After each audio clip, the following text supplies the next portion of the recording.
Chief Apostle Samuel Eugene. We're here back again. I know some of y'all kind of shocked, but as the pastor of Apostolic Faith of Jesus Christ Incorporated, our church is based in African traditions, and Mother Susan is the mother of our church. And I like people to be able to speak their mind in a respectable way. And because not only has she been here as the mother of the church for many of you guys as personal members of this church, but also the mother of our platform. And so we do have Brother Johnny here, but Mother Susan was also there with me, with Minister Mario, son of Chosi, helping care for him.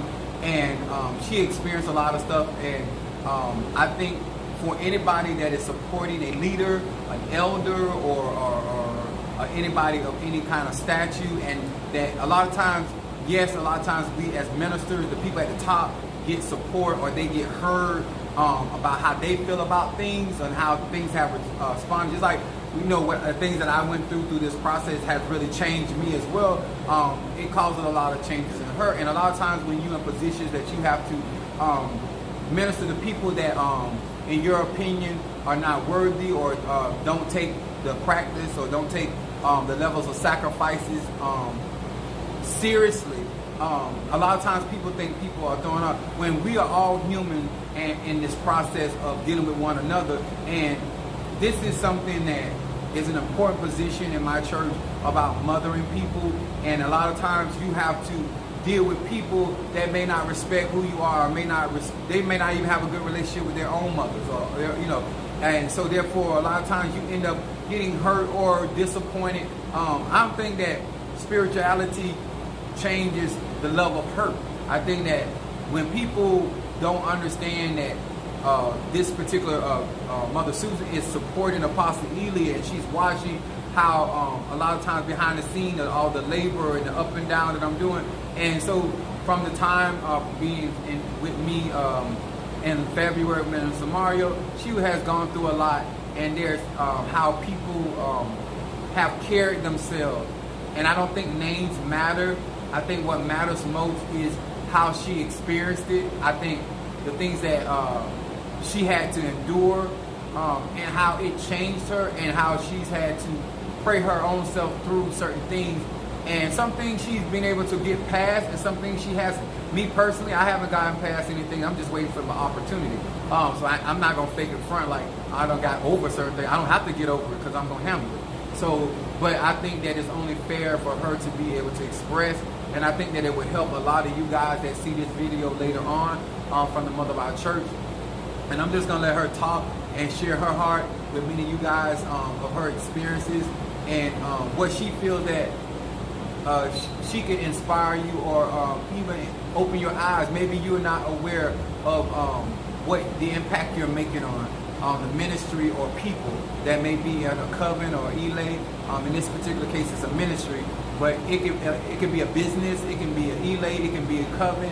You know, we impact one another. So, Mother Susan, I'm going to get out of the way and allow you to express some of the things that you discussed with me. We're just not going to call any name because that's irrelevant.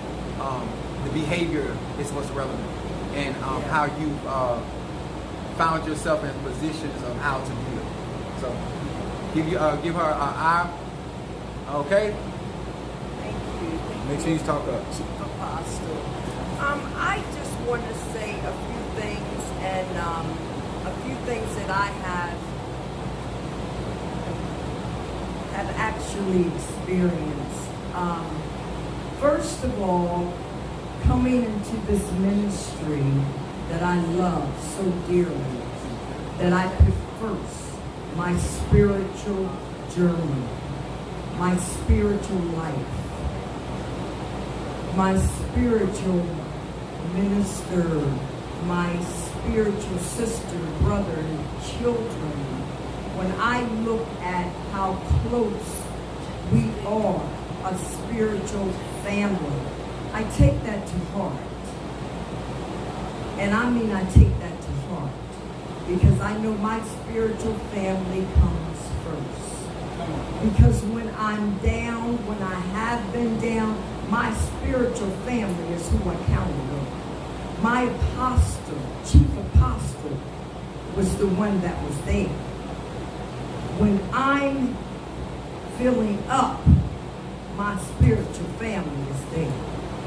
When you know you can walk through the door where your spiritual family is. Now, spiritual family is somebody you can count on when things are coming at you. You lock hands even tighter. When things are going against you, you look at each other and you let nothing in that's negative. When you loved ones is right here, and I have a daughter that is also considered my spiritual family. When you can sit here and love each other, and you don't, nobody said you got to love each other, but respect each other, and you got each other's back. That is so important. When I had said a while ago that our apostle, chief apostle, needed us more than ever. This is a journey that started a while ago. And I started seeing the same ones that took an oath, that locked hands and said, I'm going to be there. I'm going to be there all the way. And I watched things just fall apart, stepping out, looking at what you said was not even important. It was very hurtful. When Minister Mario was alive, you know, I was here starting in February. I was here actually before that, and, you know, back and forth from February all the way up until this year, until his passing. This is a time that I started seeing things that was just so heartbreaking. When I tell you that I love you and I got your back, and I see you at a time like this, walk away not only from your spiritual church, but from your spiritual family. I already accepted you as my spiritual family. That means you are my family. And I see that I'm looking at the platform being the more spiritual family than some of us right here. I see how Apostle can count on you. I see the love that you're giving him. And you haven't even seen him in person, but you know he is who he says he is. You know God is moving through him. And you know that he's a man of God. And I'm telling you, for all of you that are out there in Chicago, Michigan, Arizona, wherever you're at, and you can love this man and know and love this ministry. And I see that. And we're right here. And sometimes people just disappear. They get all the things that you receive. And even more because we're here. We're right here every Sunday. We come in here and you know this is a blessed house. This is blessed spirits that are blessing us, that are giving us, that are mean. We are sitting here in God's house. And you walk away from that. I've seen so many hurtful things and I've had to hold my tongue. A man that you said you loved, Minister Mario, son of a Chelsea, and I see you walk away like it don't even mean to him. He's been there for all of us. He's cooked for us. He's been there when we needed somebody. He's never failed not to marry one of us. So now that he is not here, that's when you even lock hands, your love even more. That's when you should. What was all of this for? When you walk in this space and you know nobody's disrespecting you, you get all the love that you need. Everything, all your manifestations come in through Apostle here. We couldn't have done it. We could have not received it by ourselves. And you think doors will still be open for you. Ain't no way, honey, doors can be open for you. And when I look at the ones that are loving, I still love you. God knows I still love you. But when I look at you and see that you would rather, if I ain't going to work for it, you ain't going to work for it. And I see you pulling where you shouldn't be pulling. I see the jealousy, the envy at the same man that brought you to where you're at in this spiritual space and has helped and given you and loved you. And you see that this ministry is growing. And that's something that you want to tear apart. That's hurtful. Because I lock hands with all of you. Even though I have not met you guys in person, when I see you on the platform, I am locking hands with you. You are my spiritual family. And I have not met you in person. But I'm telling you, I look at you like I look at my spiritual family here. You are my spiritual family, and I know one day we're all going to see and meet each other. Well, that's how I feel, and that's how I thought that you would feel about each other. But when you take a man of God knowing that he needs you more than he's ever needed you. We lost somebody that we truly, truly love, and you can't be there. What does that tell me? And that's hard for me to accept things like that, to see a whole different side, which is not a nice side. That is hard for me being the mother of the church, to have to look and see how you feel, how you really feel because of jealousy. And this is not just a Mario thing that you're jealous of. This is a thing, the platform, people that love this ministry. They are here every time the camera comes on. They're here supporting Apostle. And we're supporting Minister Mario, son of the church. And we right here every day. We don't even live that far from each other, a lot of us. Let me ask you this, Mother Susan. How did it make you feel? There's two occasions that you took really personal. And one, it was the day after I got crowned, when you came to church, and how they did not show up. And it was the day after Minister Mario, we buried him.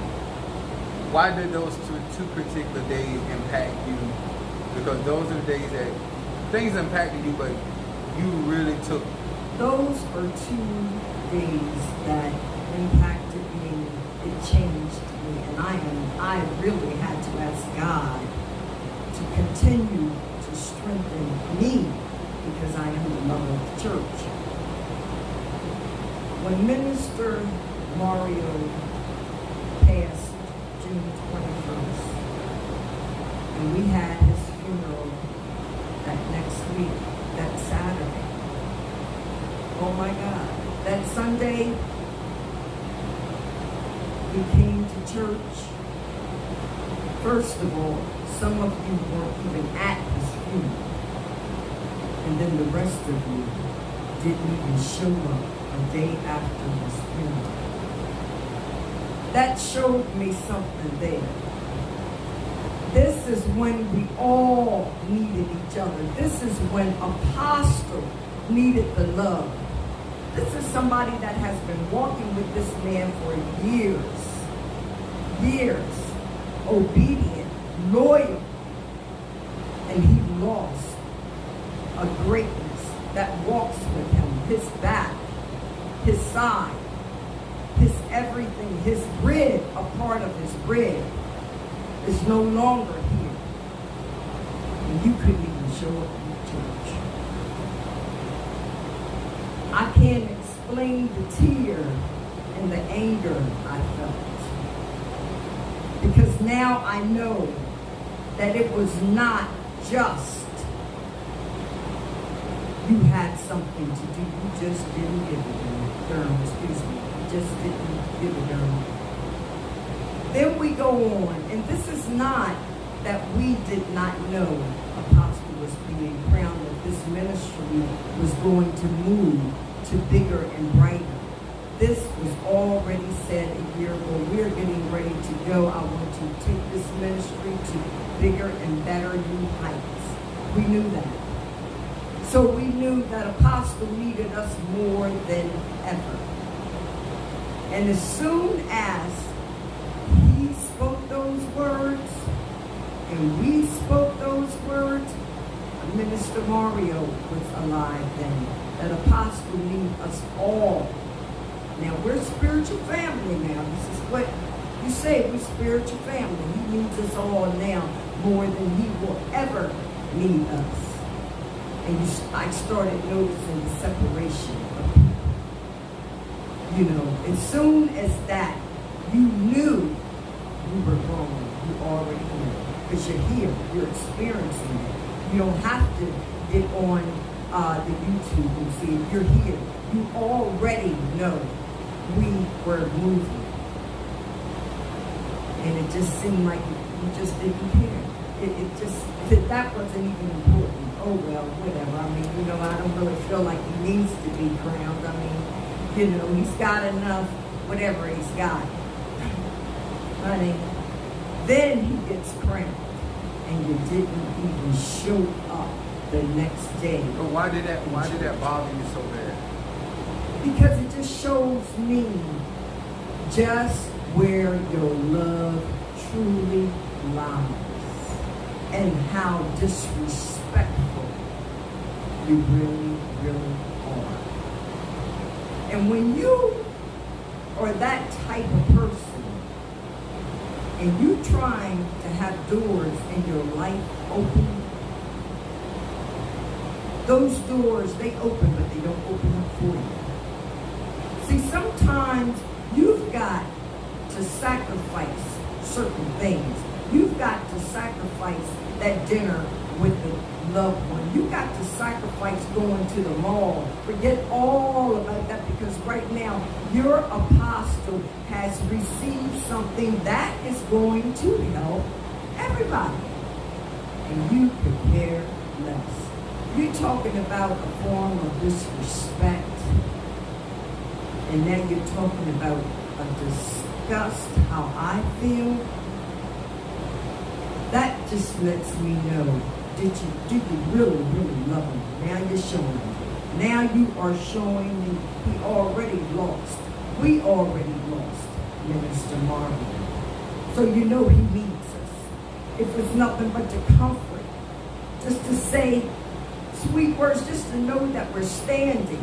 If he has to call on us, you can't even do that. Why does, because of the fact that you've seen so many miracles happen in their lives, but do you think that, because one of the things you told me, because you were in a church, you was in a traditional church, and you never seen miracles like this. Never. And so you were saying to me that they getting miracles and they treating you like that. You was like, you're basically telling me that your other pastor got, you know, a parsonage, they got well taken care of. The church I came from, my pastor has Alexis, or the grandfather Alexis, that was paid for.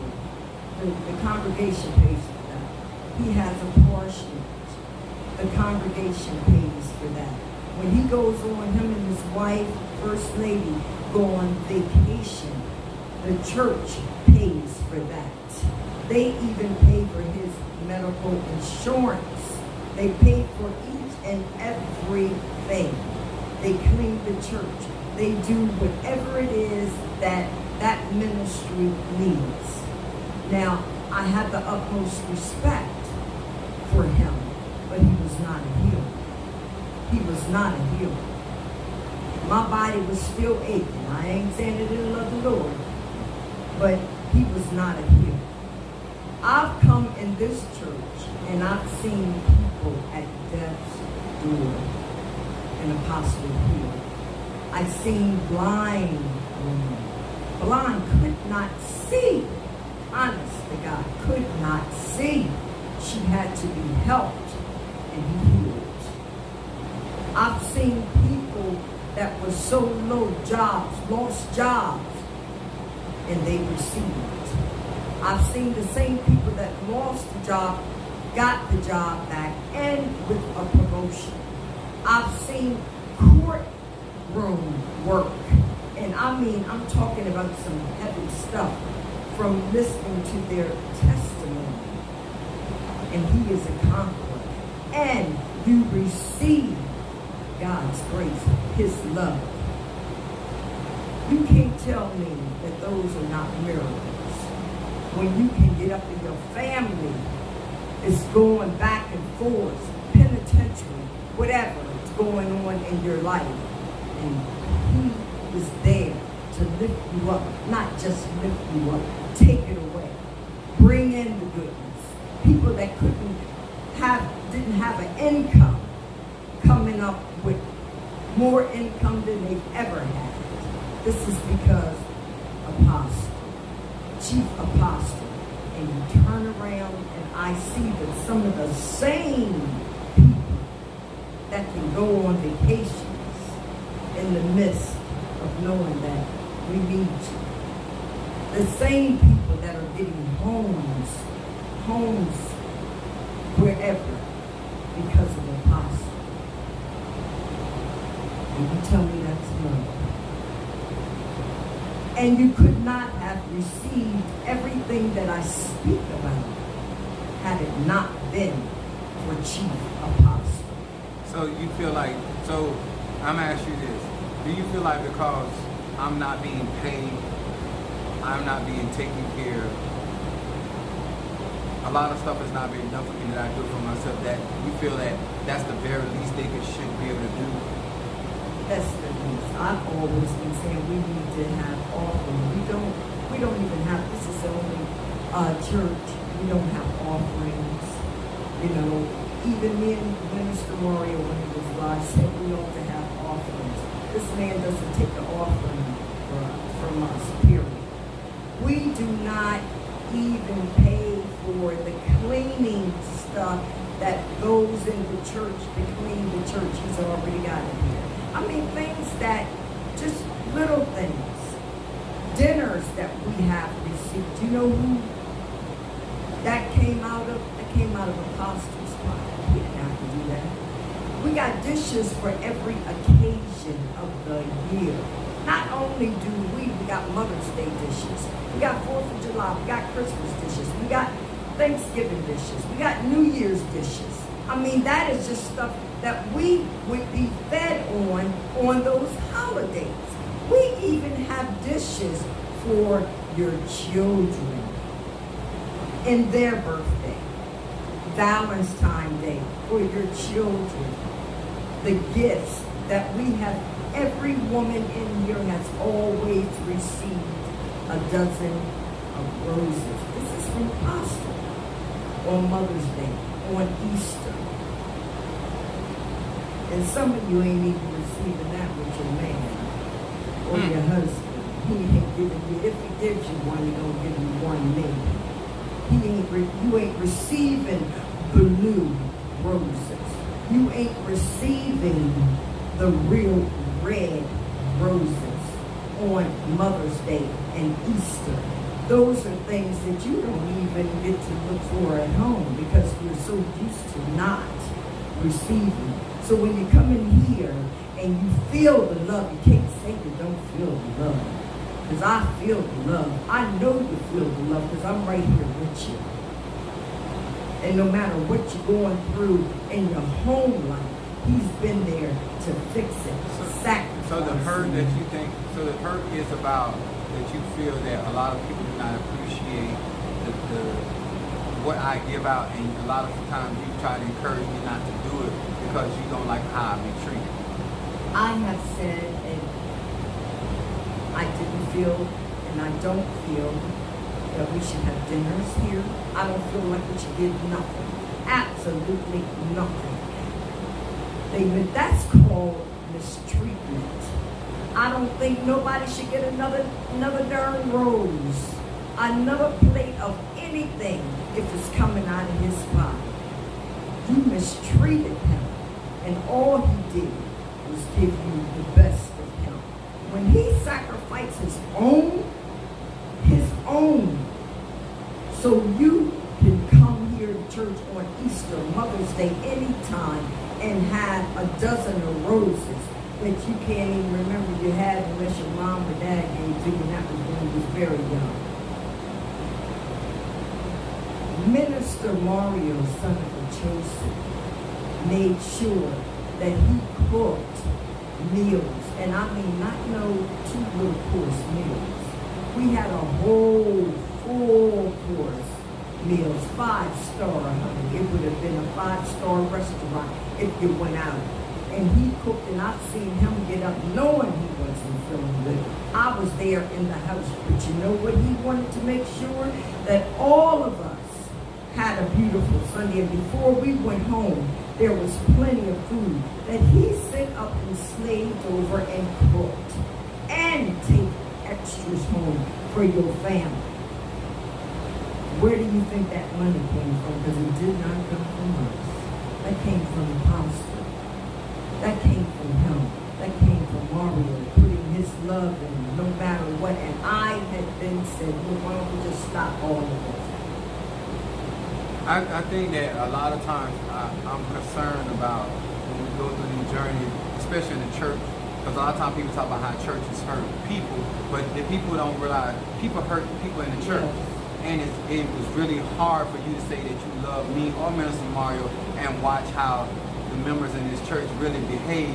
And I know some of them may take an offense, but it's no matter where you at, you know, you really say, it says a lot about you as a person when you can, you know, in your opinion, you feel like we're good men.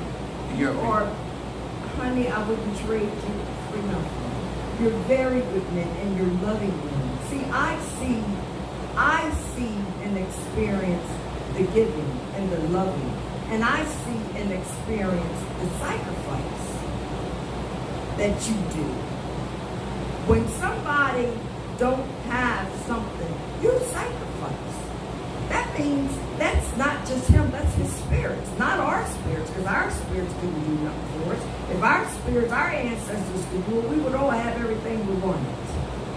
This man have went out on a limb all the time, and I've seen the tears, the hurt in his eyes of how you treat him. I would be, and still am, so angry, because I was here, I am here, and I see the love and the caring that he has poured out for you, for all of us. And you turn around and you do it like this. Now you won't even come and show up. And what has he done to deserve that? What has he done to deserve that? And everything you got is because he made sure you received it. And that's with little of giving, no giving. When you couldn't give, he was there. When you're sick and you need, he's there. To watch this and to live through this has not been a very easy journey, and it's very hard to focus just on my journey when I look around and see we all had a chance for our journey. And you would rather walk away and watch something fall, because that's what it shows me. You told me, because one of the things I don't want Mother Susan, I want her to get her healing, and I know she's hurt because we talked about this. It's not a you thing, but you said they didn't believe that Minister Mario was going to be crowned, and they did not believe I was going to be crowned. Now, we're not talking about our people outside the church, we're talking about people inside the church. Why did you feel that way? What led you to that conclusion? You know, it led me there because when you said our ministry was going through greatness, we were moving. I knew that that meant there are people on the outside that love you, and I love you. I'm the mother of the church now, but there's got to be other mothers of the church also. It just can't be me because we're moving. I welcome that. When people start seeing you growing, see, when people stay in the same place, they want you in the same place because they figure if I can keep you right there, I have control. You're going to do for me because we're all that you got. We are the spiritual family. That's how I'm looking at this. When it all started that I seen even more disrespect is when these two men were going to get crowned. I don't believe they wanted Minister Mario crowned because with him being crowned and with the platform, you already know the ministry is moving. So you would hear, you didn't even miss Sundays before all of this. Before all of this, you can count on yourselves, honey, you was here every Sunday. Every Sunday. But now you know there's a platform. There's people that love him. Love Minister Mario. And now you can't change it so you feel you'll get out of it. And why? Ask yourself why. Why? How? Did they deserve that? That shows you the jealousy and the envy. And then you'll convince yourself, well, I'm not there because, it's just not for me. And then, you're out there, you're putting out there everything for everybody else and you're recognizing everybody else. So you feel like they wanted me to themselves. They wanted you exactly. They wanted me in a box. To their selves, they wanted you in a bubble. No, they don't want you in a box because you can't see in the box. They want you in the bubble where they can see you, but you be in that bubble. That's what they wanted. And everybody is not ready for growth. Only reason they are ready for growth if they're the only ones that is growing. They can accept the few people. They have no choice. They can accept that. Okay, we'll allow. I can accept a few people that way. But when you're talking about hundreds of people and then going where you're going, getting ready to go city to city to city, you would think everyone will welcome that. That is so exciting, but they're not excited. So what else could that tell you?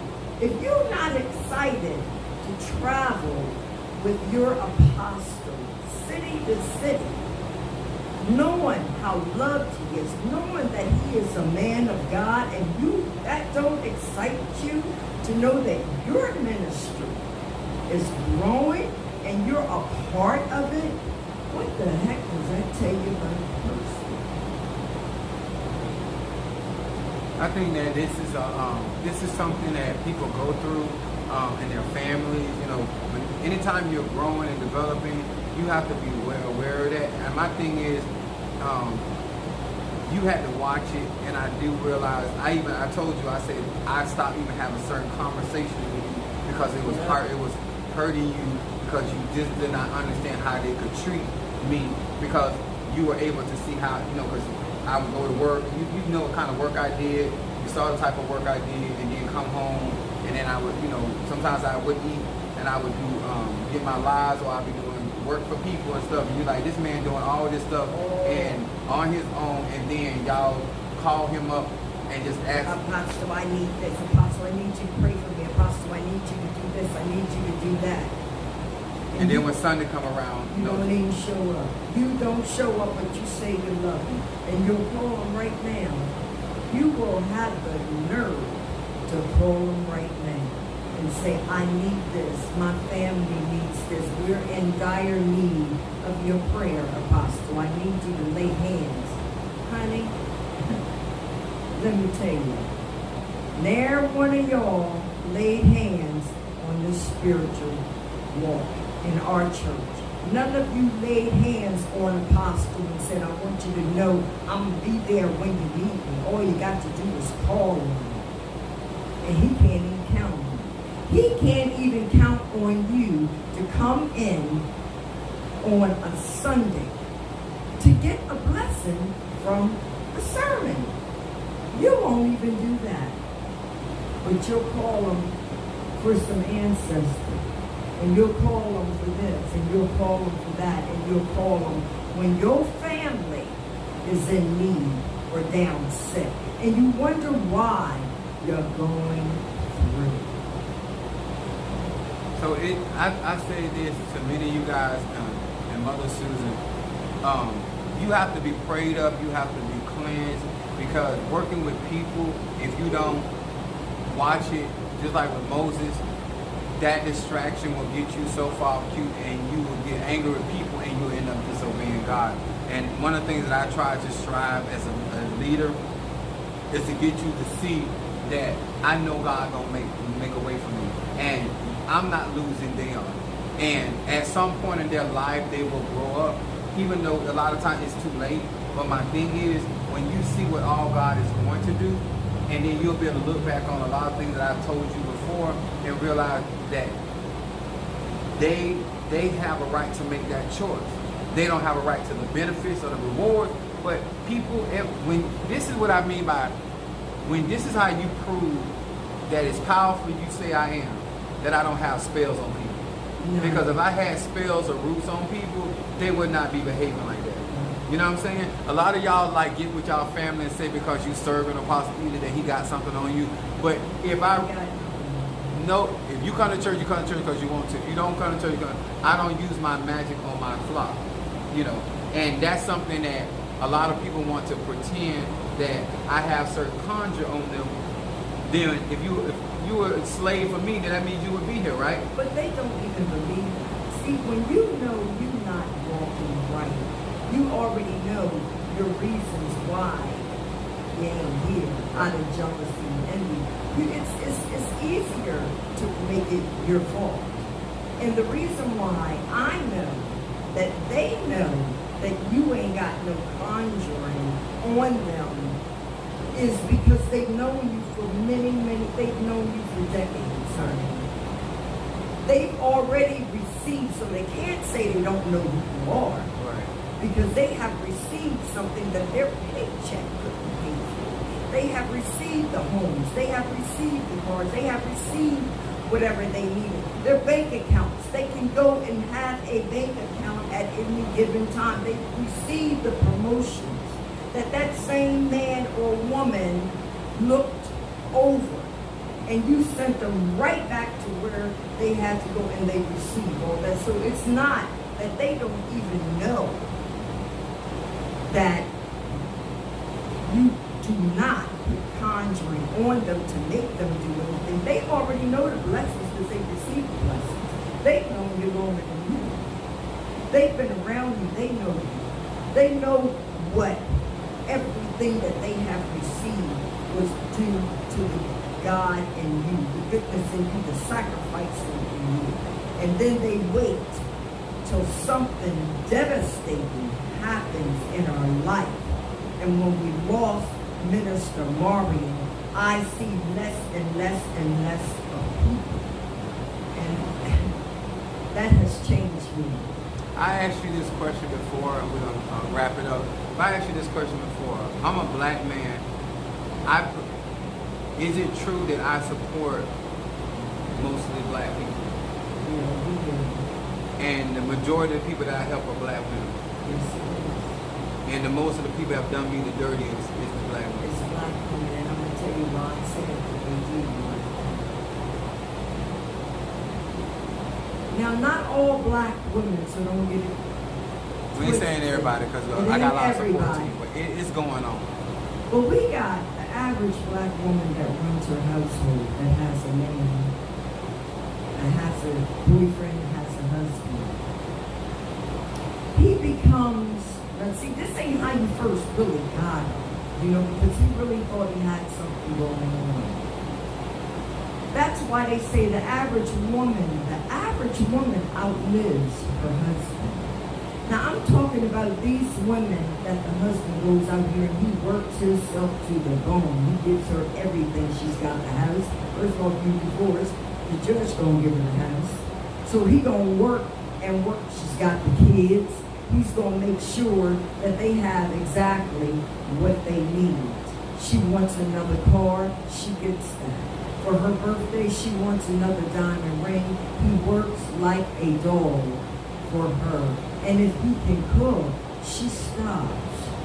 And the average man, you will hear him say, how many husbands do the laundry, do the cooking, pick the kids up from school, and if you don't pick them up, he's right there for them.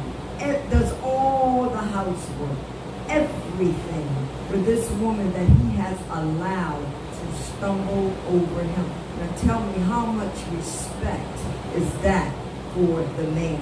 And how do you really feel about the man being the head of household? You become the head of household, you got to be the wife. You're the wife in the sheets, and you're the husband when the clothes is on. Your hands is out. He is supposed to bring home all his check. Now, he the one to work in all elements. This is how some women are trained. He is to bring all his money home and give to you to do whatever it is you need to do. And you won't even invite him to this spiritual platform, this spiritual journey. You won't even bring him to church. See, because if he comes to church and he realizes how a true man, a good man, is really supposed to present himself. See, because somewhere along the line, he forgot that he was the one, the breadwinner. He's just getting the bread, but he forgot, I am the breadwinner. If it had not been for me, you could not have received all of this. See, somewhere along the line, the man forgot that because he allowed you to take control of everything, even his mind. And he thinks when you put that little shorty nightgown on and you can do those moves, I'm not talking about me. honey, and you get in them sheets, and you become not just the queen of the sheets, but then you become the king of the sheets. Because now you done already messed that mind up of his. So you feel like that most of them run the household, so it's very hard for them to deal with somebody like me? It is very hard for some women to have to deal with you. And that's why some women, when they're not in this journey for the right reason, see, you got to be, first of all, this starts at home. You got to respect and love what is good in your home. Today's women, a lot of you, not everybody, I'm just talking about the ones that this is addressed to. A lot of you are looking for the big D, and we all know what that is, that the man carries, the big D. You're not looking for that mental security. When he tells you that he loves you, and he loves you from his heart, then you already know he'll do anything for you. But for you, that means, let me get all these material things, and God knows, honey, don't let the man get down sick.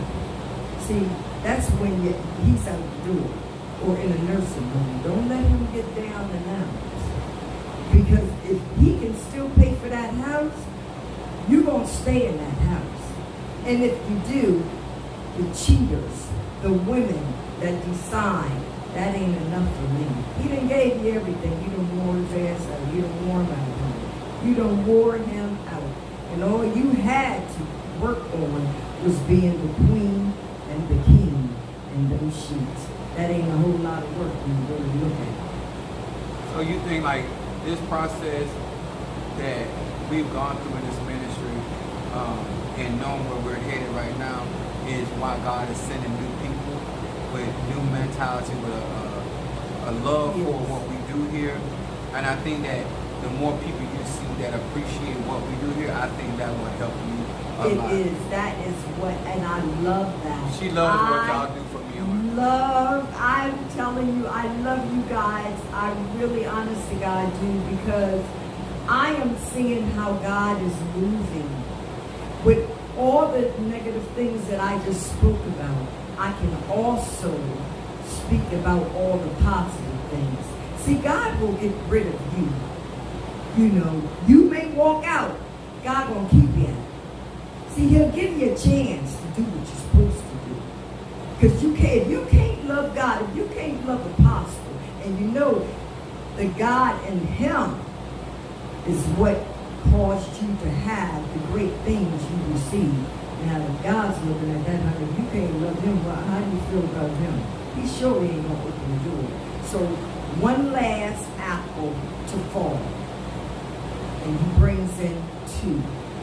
And then when 3 apples fall from the ministry, he brings in 20. And now, honey, most of you have fallen out. Apples fell through the door, walked out the door. Now I'm looking at it. God's going to keep you. Because now he's bringing in hundreds. And he's making it possible for apostle to come there to be with you. You can't tell me that ain't something beautiful.